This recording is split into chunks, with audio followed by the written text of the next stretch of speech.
Hey there. Hello. What's up, everybody? Welcome back to A Fresh Perspective with Jeff Charles, where we prefer truth over narrative and principles over politics. Today, we're going to dive into the global healthcare rankings, where once again, the United States has come in dead last among 10 developed nations.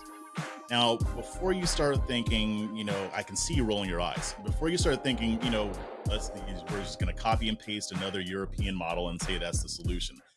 Let me challenge that idea with something a bit different. Maybe the US is doing it wrong when it comes to healthcare, but not because we don't have enough government control. Perhaps it's because we have too much. I know that sounds crazy, huh? Not really. Anyway, so let's go ahead and break this down. The Commonwealth Fund released a report ranking the quality of healthcare in wealthy nations. The United States made it to the top 10, but it ranks dead last. It ranks number 10. The report shows that in countries like Australia, the Netherlands, and the United Kingdom, who all top the list, the government has a huge hand in running their healthcare systems, which might make it seem more attractive, but let's keep going. Each of these countries has some form of universal healthcare, which means the government either directly provides or heavily regulates healthcare services, or both. Let's take a quick look about how these systems work. First up, we have Australia, the land of Crocodile Dundee. They have Medicare. No, not the American health Medicare that some of you may know about, but their system is called Medicare also, and we're not very creative when we come up with these names, are we? Anyway, it's a government-funded system that covers doctor visits, hospital stays, and some prescription drugs. It's mostly free at the point of service. Free, quote unquote. But if you want faster and more comprehensive care, then you can go ahead and pay for private insurance, which I'm sure that isn't very affordable for all Australians, especially if they're being taxed to death to pay for this crap. Now we have the Netherlands. Over there, everyone is required to buy basic health insurance from private companies, but the government controls the marketplace and provides subsidies for those who can't afford it. It's a mix of public regulation and private delivery. But let's be real, it's really the government who's calling the shots here, right? They're the ones who set the rules. The companies have to do exactly what the government says. They're basically, kind of like the government is overseeing what they do, which means that the government is, in essence, controlling it. Then we have the United Kingdom, where the National Health Service runs the show. Healthcare is free at the point of service, again, free, quote unquote, and it's paid for through taxes. Hey, I would have guessed that. The government literally owns the hospitals and employs most of the healthcare staff. The government is actually running this. Now, sure, these might sound all well and good on paper. They provide basic care to everyone, but here's the problem. Government control often means longer wait times, a huge lack of innovation, fewer choices. When the government controls healthcare, patients have fewer options. They have fewer choices. They have less control over the type of healthcare that they get. Doctors are restricted by regulations that make it harder for them to focus on patients instead of on paperwork. Now, this brings us to the United States. Let's come back home real quick.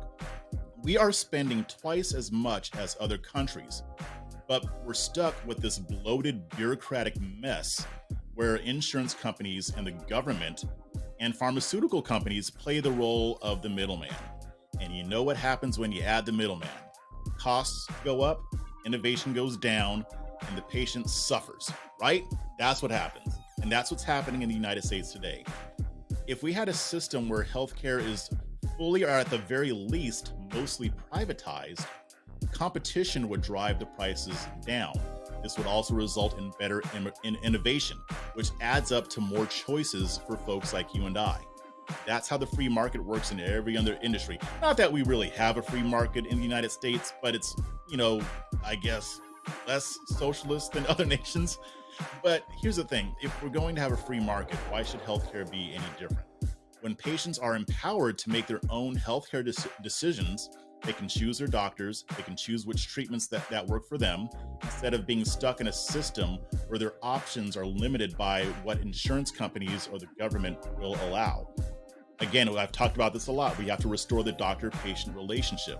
You should be dealing directly with your doctor. And if there are insurance companies involved or pharmaceutical companies, that should be more of a supplementary type of thing. The idea is that you should have the ultimate power to decide where and how to get your health care. It's time to cut out the middlemen and let doctors and patients make the decisions about the healthcare treatment people get. I mean, who's going to know what treatment is best for you? Your doctor or some faceless bureaucrat in some office somewhere out where you'll never go? Anyway, in a truly competitive free market system, healthcare providers would compete for your business, which would drive down costs, make it much easier for you to afford to go to the doctor instead of having to skip visits or not take your medicine because you can't afford it. It's not really pie in the sky thinking. This is actually how it used to work back in the day before our government decided, hey, let's see how we can best mess this whole thing up. Anyway, that's the bottom line. We need more control. I mean, direct primary care is one way that people are getting more control over their healthcare decisions, healthcare savings accounts, and a lot of other ways. But we need to make this more of a thing. We need people in office who will get the government out of the healthcare game, which sounds like a tall order, right? Because it's not easy to find a politician who actually wants to limit the scope of government. And I don't care whether they're Democrat or Republican. It's hard to find. There aren't a lot who do. It's just the difference is that Republicans lie about it. They say that they want to get the government out of healthcare, but when they have the opportunity, they don't. We all saw what happened when they had control of the White House, of both chambers of Congress. They did exactly jack. So that's what we need. We need to empower patients. We need to give control back to the people, get the government out of it. So let me know what you think. Hit me up. Am I out of line? Should we be more socialist? Do we need more government and control of this? Maybe that'll get us up to number one or something. No, it won't. And actually, that kind of came off a little bit as propaganda when I read through that report, because we all know that the powers that be want more government control, but we have to reject that thinking, and we have to reject politicians who have that thinking. So anyway, let me know what you think. Hit me up, and until next time, stay free, stay principled, and most importantly, stay ungovernable.